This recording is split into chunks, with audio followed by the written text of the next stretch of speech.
Live സ്നിപ്പേഴ്സിന്റെ ഏറ്റവും പുതിയ വീഡിയോയിലേക്ക് ഏവർക്കും സ്വാഗതം. ബിഗ് ബോസ് മലയാളം സീസൺ 8 അഗ്നി പരീക്ഷയുടെ എപ്പിസോഡിന്റെ ഏറ്റവും പുതിയ അപ്ഡേറ്റ് ആണ് ഇന്ന് ഞങ്ങൾ ഈ വീഡിയോയിലൂടെ നിങ്ങളുമായി പങ്കുവയ്ക്കുന്നത്.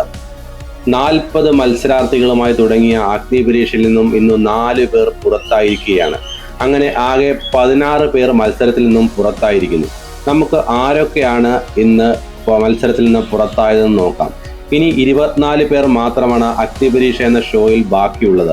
അതായത് ബിഗ് ബോസ് സീസൺ 8 സാധാരണക്കാരുടെ പ്രതിനിധിയായി തിരഞ്ഞെടുക്കാൻ പോകുന്നവരുടെ എണ്ണം കുറഞ്ഞു തുടങ്ങി. 40 പേരിൽ നിന്ന് തുടങ്ങിയത് 24 പേരിൽ എത്തി നിൽക്കുന്നു.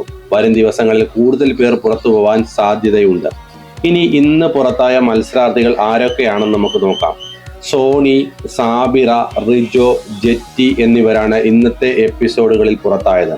ഇന്ന് പുറത്തായ മത്സരാർത്ഥികൾക്ക് ടാസ്കിന് ശേഷം ഒരു അവസരം ജഡ്ജസ് കൊടുക്കുകയുണ്ടായി. നിങ്ങൾ എന്തുകൊണ്ട് ഇനി ബിഗ് ബോസ് വീട്ടിൽ തുടരണം എന്ന് ജഡ്ജസ് ചോദിക്കുന്നുണ്ട്. അത് ഒരു നല്ല അവസരമായിരുന്നു. പക്ഷേ മത്സരാർത്ഥികൾക്ക് ജഡ്ജസിനെ കൺവിൻസ് ചെയ്യാൻ സാധിച്ചില്ല. അങ്ങനെ സാധിച്ചിരുന്നുവെങ്കിൽ ഒരുപക്ഷെ പുറത്തായ മത്സരാർത്ഥികളിൽ ചിലർക്കെങ്കിലും അവിടെ തുടരാൻ കഴിഞ്ഞേനെ. അപ്പോൾ ഇന്നും 4 പേർ പുറത്തായിരിക്കുന്നു: സോണി, സാബിറ, റിജോ, ജെറ്റി. കൂടുതൽ അപ്ഡേറ്റുമായി അടുത്തൊരു വീഡിയോയിൽ കാണാം. Thank you. Stay tuned.